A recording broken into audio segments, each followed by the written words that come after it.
మీరు అన్నట్టుగా ఇంకొకటి కూడా ఆడవాళ్ళు రుద్రాక్షలు వేసుకోవచ్చు అన్నారు. కొన్నిసార్లు వాళ్ళని ముట్టుకోకూడదు, లేకపోతే ఇంట్లో కూడా కొన్ని మహిళలు వచ్చే సందర్భాలు ఇలాంటివన్నీ జరుగుతూ ఉంటాయి కదా సాధారణంగా. అలాంటి సందర్భాల్లో కూడా మనం ఎప్పుడైనా లైఫ్ లాంగ్ అలాగే ఉంచొచ్చా?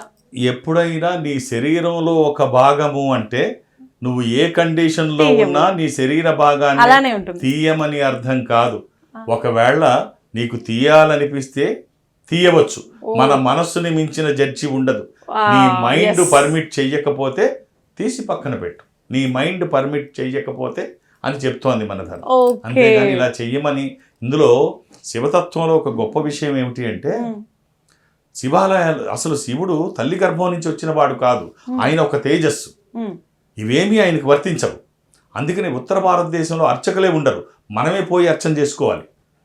ఇక శివాలయంలో గర్భాలయంలోకి కూడా ఎవరైనా వెళ్ళవచ్చు. ఎలాంటి అబ్జెక్షన్స్ ఉండవు. అది ద్వాదశ జ్యోతిర్లింగం కావచ్చు, శక్తిపీఠం కావచ్చు, శ్రీశైలం కావచ్చు, కాశీ కావచ్చు.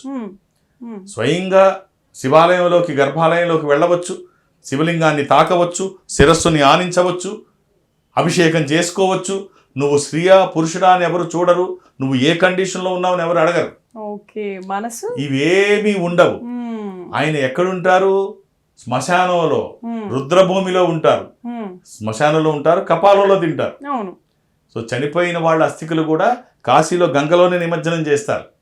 కాశీలో ఓ పక్క అభిషేకాలు జరుగుతూ ఉంటాయి, ఇంకో పక్క శవాలు కాలుతూ ఉంటాయి.